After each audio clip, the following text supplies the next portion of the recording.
that 15% year over year? Yeah, of course. Nobody remembers old profits.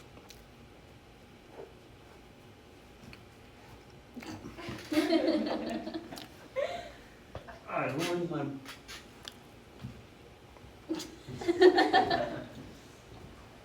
least you got me on the seat like you. You really do. Whatever she just this one. Roland. For Roland.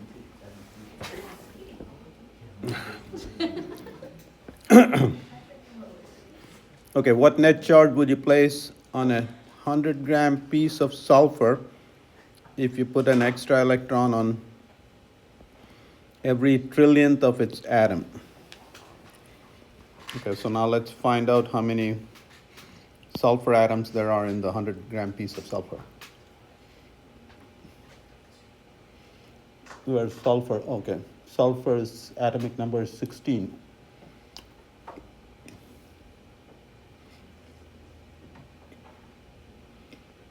Okay.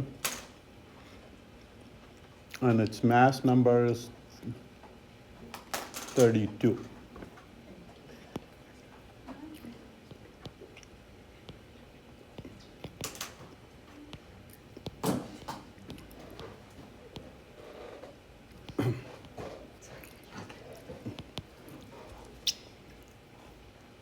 So in 100 grams of sulfur,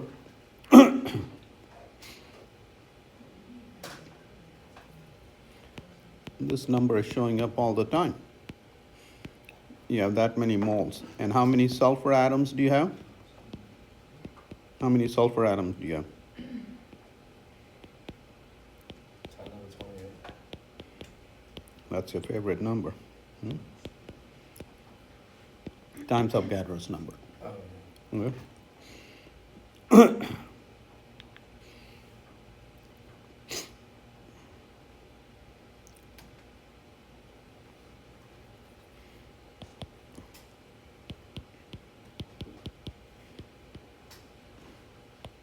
So that many sulfur atoms you have. And what are you going to do? You're going to put an extra electron for every trillionth sulfur atom. Okay?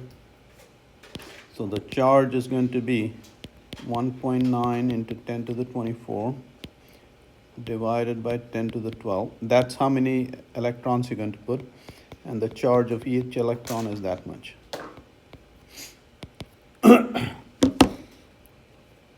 So that's 10 to the 12. 10 to the 12. This is minus 19, so minus 7. So 1.9 times 1.6 times.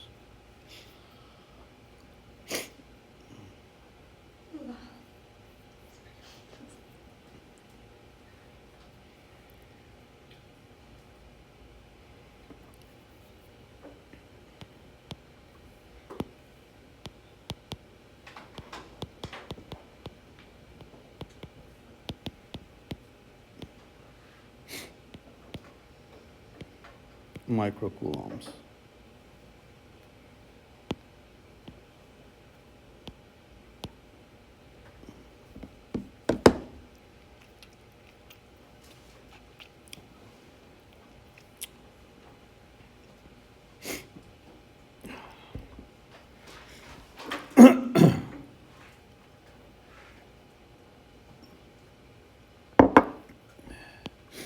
Protons in an atomic nucleus are typically 10 to the minus 15 meters apart. Why? strong forces. Yeah, there you go. Yeah, they got it. Strong for them. What is the electric force of repulsion between nuclear protons? So now you know, for fusion reaction, what do you have to do? In the center of stars, you have to bring two protons together within 10 to the minus 15 meters. So then the strong force can take over and they'll bind together.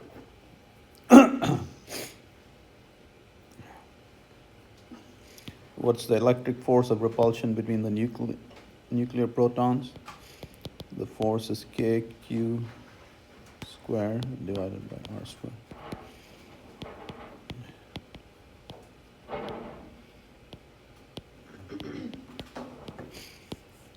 What is the charge of the proton, the same that as of electron.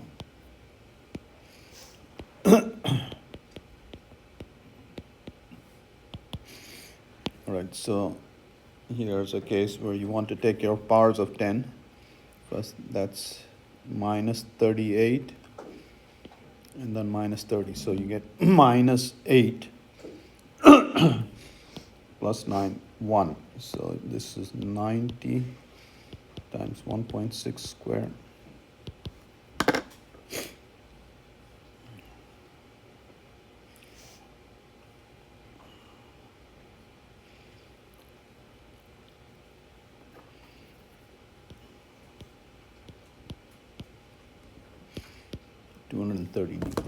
That's roughly half your body weight. 2 protons would repel that strongly. Yeah.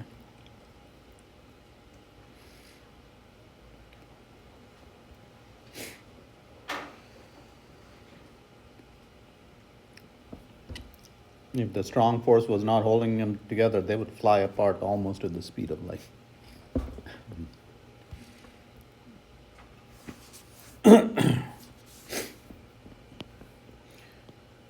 Two small balls, each of mass 5 grams, are attached to silk threads 50 centimeters long, which are in turn tied to the same point on the ceiling, as shown below.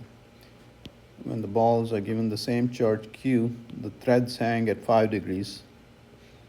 What is the magnitude Q of the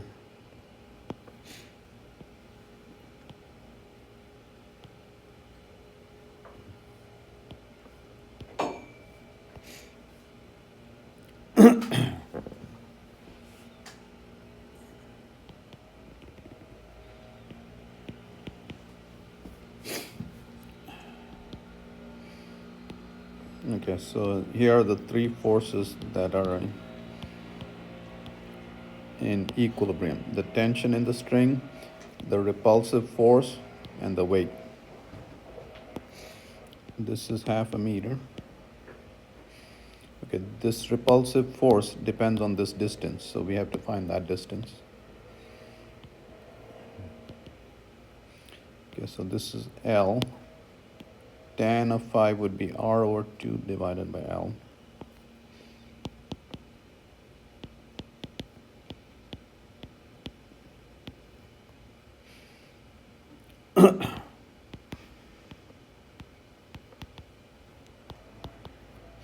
Okay, so we know R. F is K Q squared by R squared.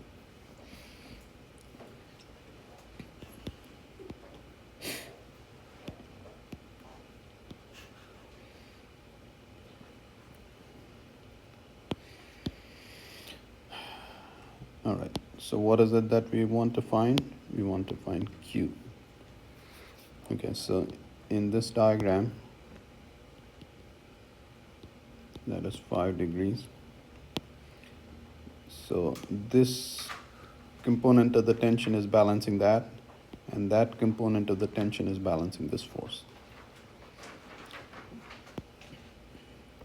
So T sine phi is equal to F, T cosine phi equal to mg. We don't care about the tension, so if you divide that by that,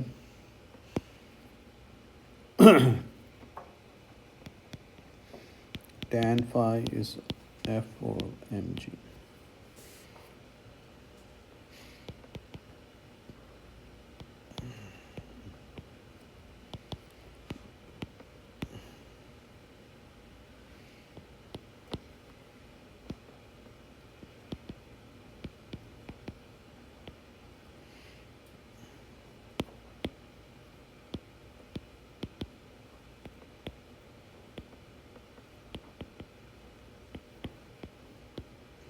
Okay.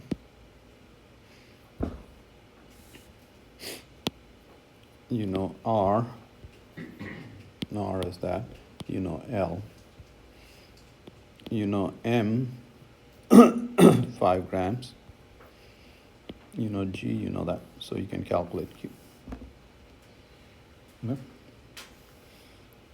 I'll let you guys do that.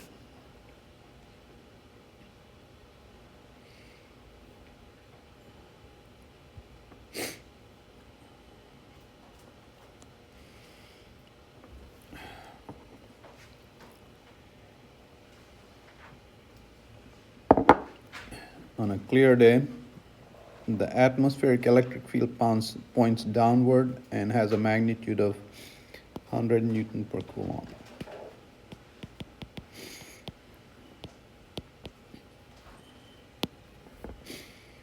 Compare the gravitational and electric force on a small dust particle of mass 2 into 10 to the minus 15 grams.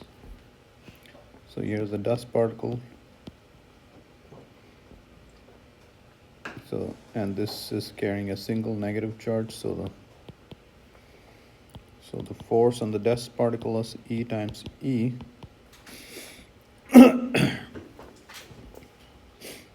Which is 1.6 times 10.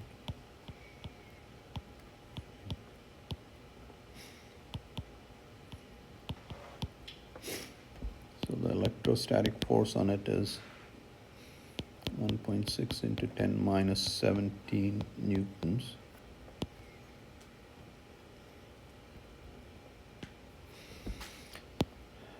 The gravitational force on it is mg, 10 to the minus 18 kgs, and we'll say g is 10 meters per second squared.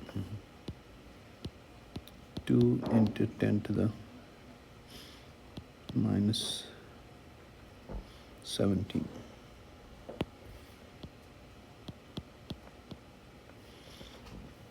Okay, so you see the electrostatic force and the gravitational force are comparable. So the net force essentially is 0. Any draft will keep it floating. Why do you care about this? If this is pollen and you're allergic to it, if this was in charge, it would settle down. But now it's going to stay there. Yeah. And cause you trouble.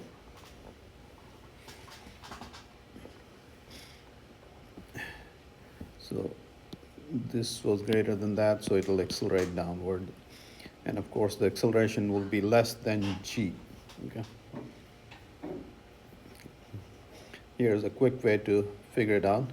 I didn't do it accurately, but see, this thing is 20% greater than that. Okay. Or the effect is 20%, so acceleration would be 20% of g. Okay, which will be 2 meters per second squared.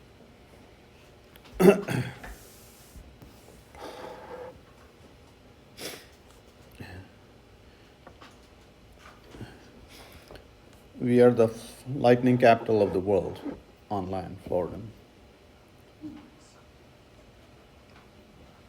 But more than half the lightning is intercloud and intracloud lightning. Yeah. Well, that's sort of a good thing for us. But so the electric field, so what is the electric field you need to create lightning? 3 million newtons per coulomb. Very good. He listens. What's that?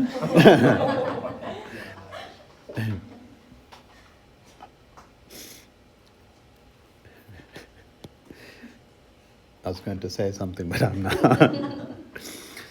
The electric field in a particular thundercloud is this, so you don't have lightning yet. What is the acceleration of an electron in this field? So force is mass times acceleration. Acceleration is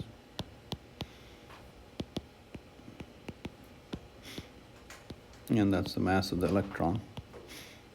So 1.6 into 10 to the minus 19 electric field is, and the mass of the electron is 9.1 times 10 to the minus 31 kgs.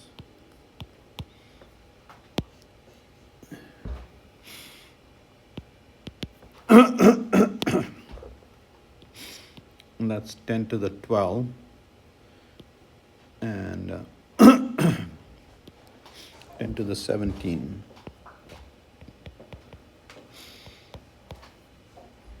Acceleration meters per second square.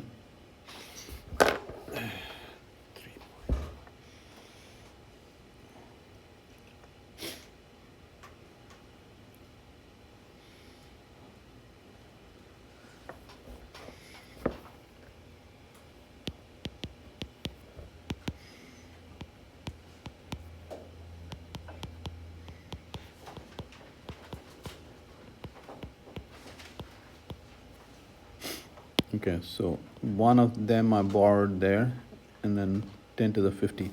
So why did I write like this? That's g.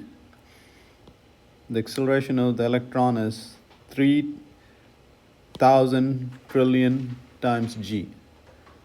So the force on that electron is that many times its weight.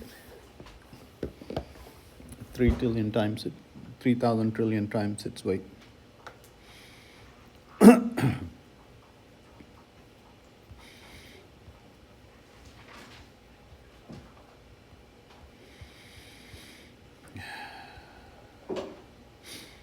All right, so here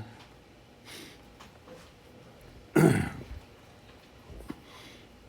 total charge Q is distributed uniformly along a thin straight rod of length L. What is the electric field at P1 and at P2? What do you think is the electric field there?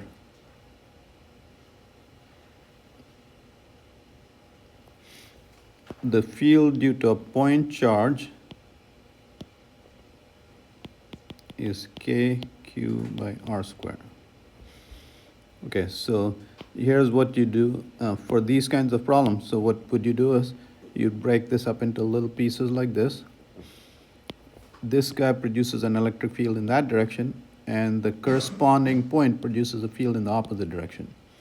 So if you're right in the middle, the net electric field will be 0.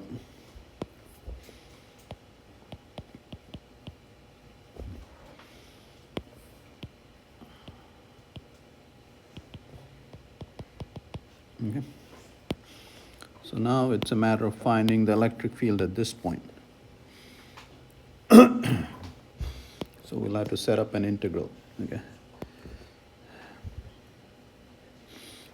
We'll define lambda as the charge per unit length. Q is the total charge divided by L. And then what we'll do is we'll draw our x-axis like this. This is x equal to 0.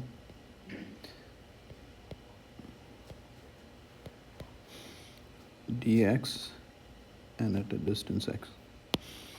So what we'll do is we'll break this rod up into little pieces. Why do we break it up into little pieces?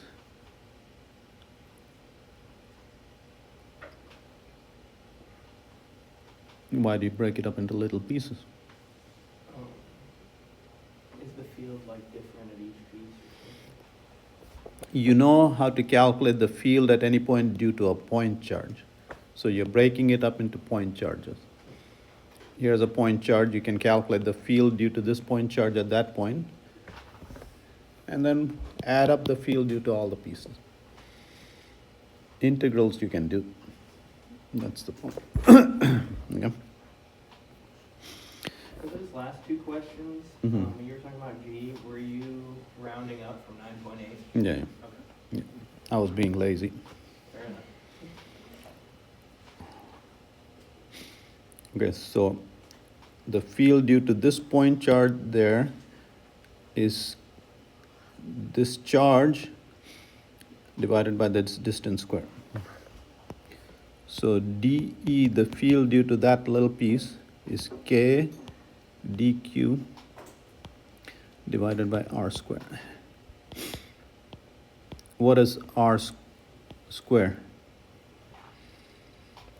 R is this distance. What is that distance? That is L plus A minus X.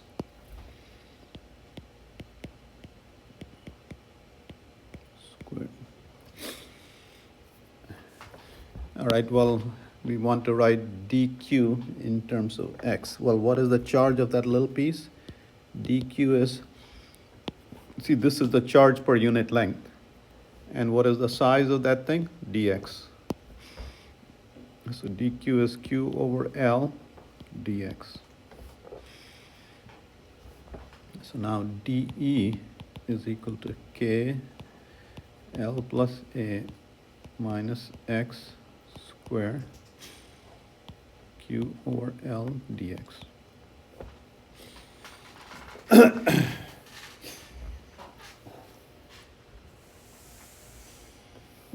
Okay.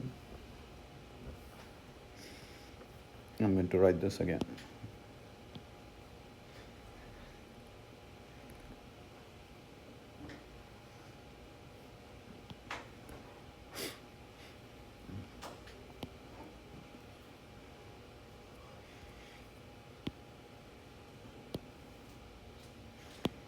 We don't want you.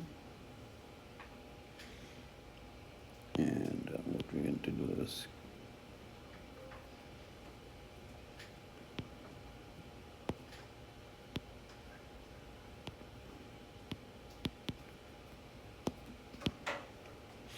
so that's a cleaner expression. Of course, we want the total electric field, and the total electric field is just the sum of these guys.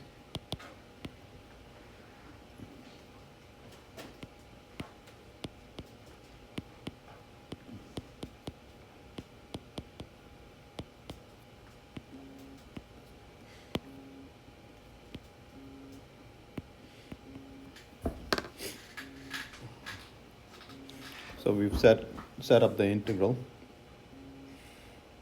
Okay. What are the limits of x?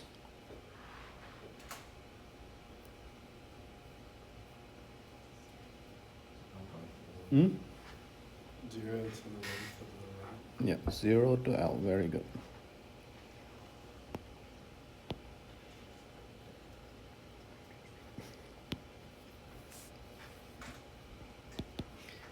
Gotta give credit where it's due.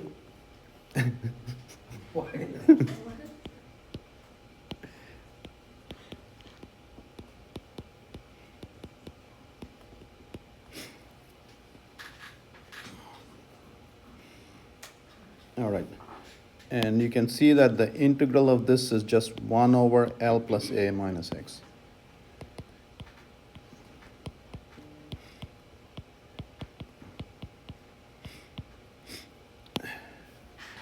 Okay, let's, this is to the power of minus 1, derivative of that would be minus times squared. This comes to the bottom, and then the chain rule gives you a minus sign. So that's the integral. Okay. And what are the limits? 0 to L. Okay. You should do better. This is all math. This is a chance to win that $1.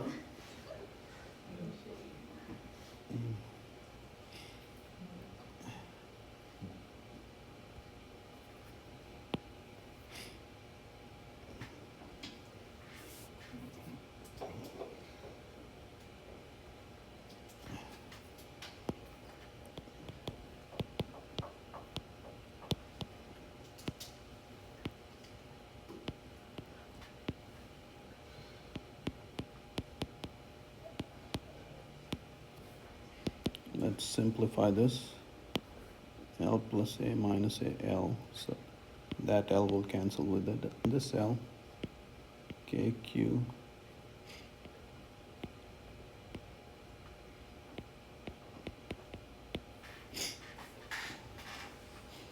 Okay, that's the electric field. So let's see if this makes sense. See, we got that expression. In the limit L going to 0, what has happened to this rod? It's become a point charge. And that distance is A. The field at this should be KQ divided by A squared. In the limit L going to 0, it will become KQ by A squared. So that has the right limit. So there's a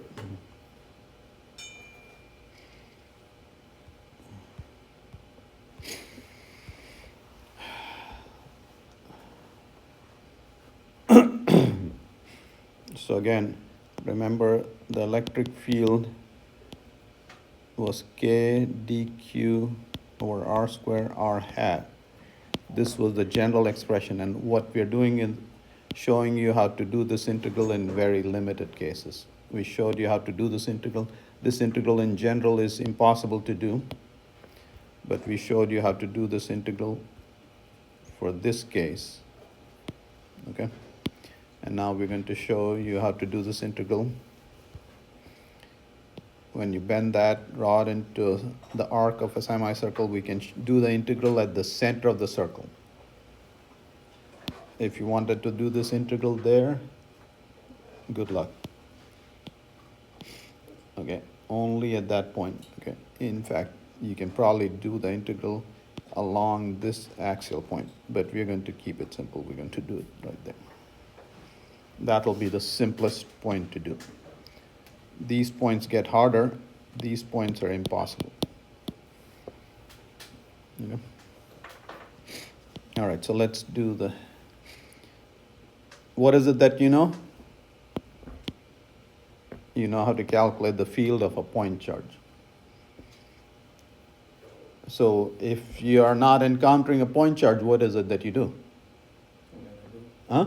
An integral? You break everything into a point charge. Okay? You're always breaking an unknown into known pieces. That's the idea. Okay? We'll break this into these known pieces. All right, why did we do that? Okay, this guy, the field due to this guy is in this direction. The field due to this guy is in this direction. Well, why does that matter? This force has an x component and a y component. This has an x component and a y component. What's happening to the x components? They're canceling each other. All you have to do is add the y components. Okay, so that's all we're going to keep track of. All right, maybe not.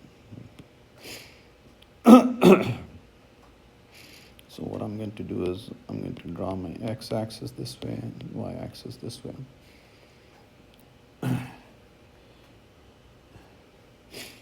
So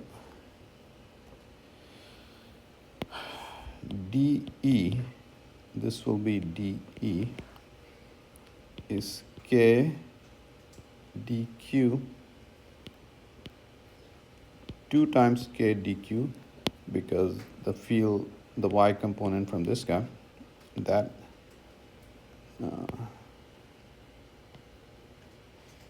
we'll call that angle phi,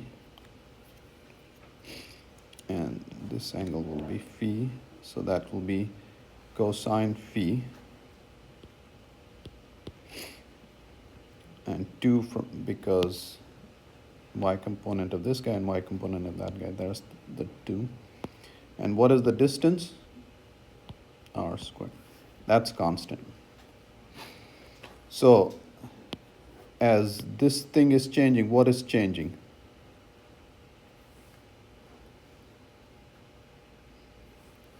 Huh? Phi changes.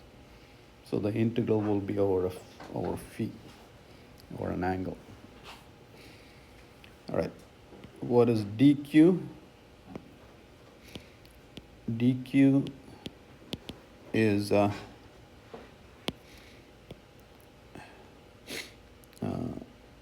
what is okay, bent in a, okay, dq is the total charge divided by 2 theta times d phi.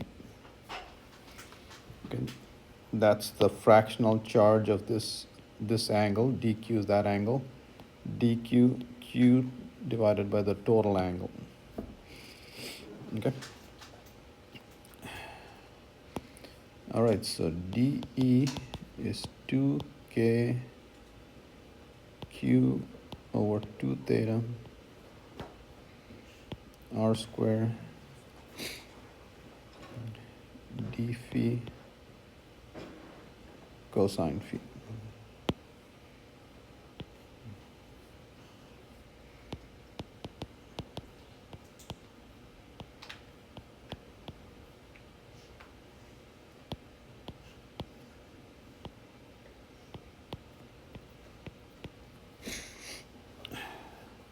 The 2 cancels,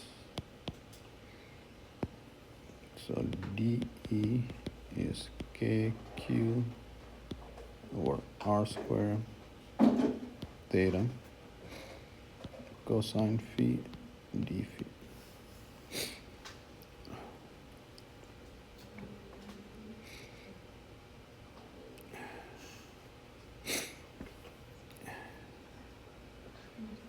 All right, so now what does theta change from? It goes from minus theta to plus theta.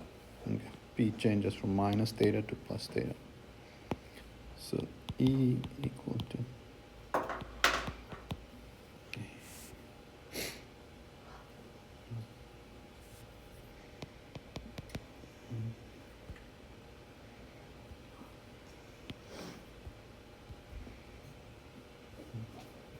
KQ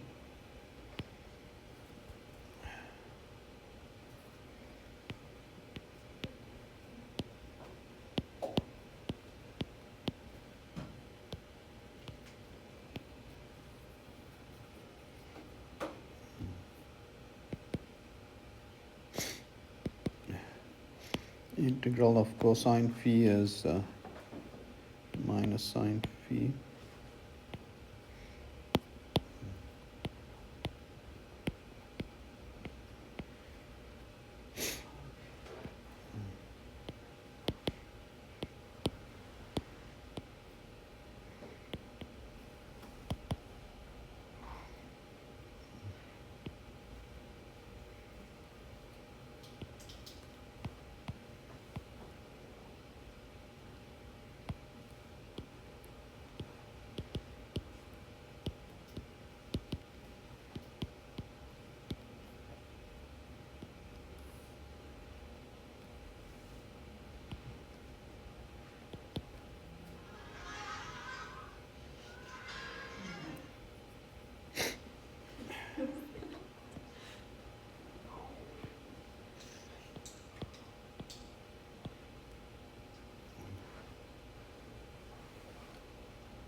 All right.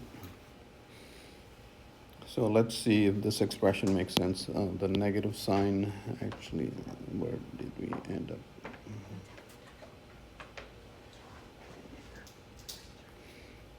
I guess you could do the integral from theta to negative theta, and that'll take care of the negative sign. But, okay. All right. How do we, so in the limit theta going to 0, this becomes a point charge. And the electric field at that point would be just K Q divided by R squared.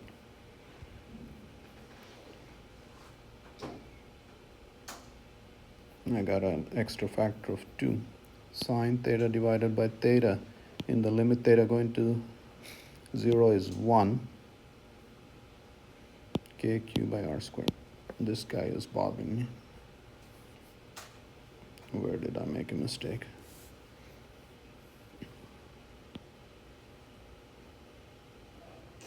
Oh. What's that? For the limits theta to 2 theta? No. So here's the mistake I made. I added the two things. when I'm doing the integral, I'm adding up each pieces, and I just need to add up the y components. So I don't need this 2. Okay.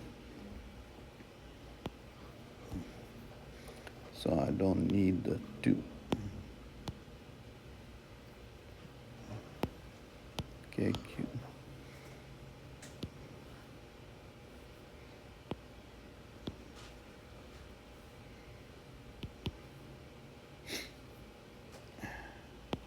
And then I'll go from theta to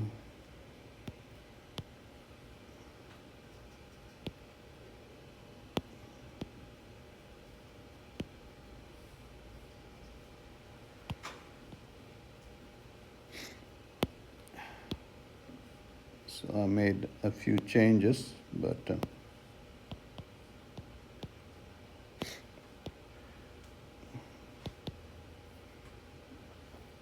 and so there's the electric field. And it has the right limit. In the limit theta going to 0, this is 1 kq by r squared. That becomes a point charge. And the field there is kq by r squared. Okay?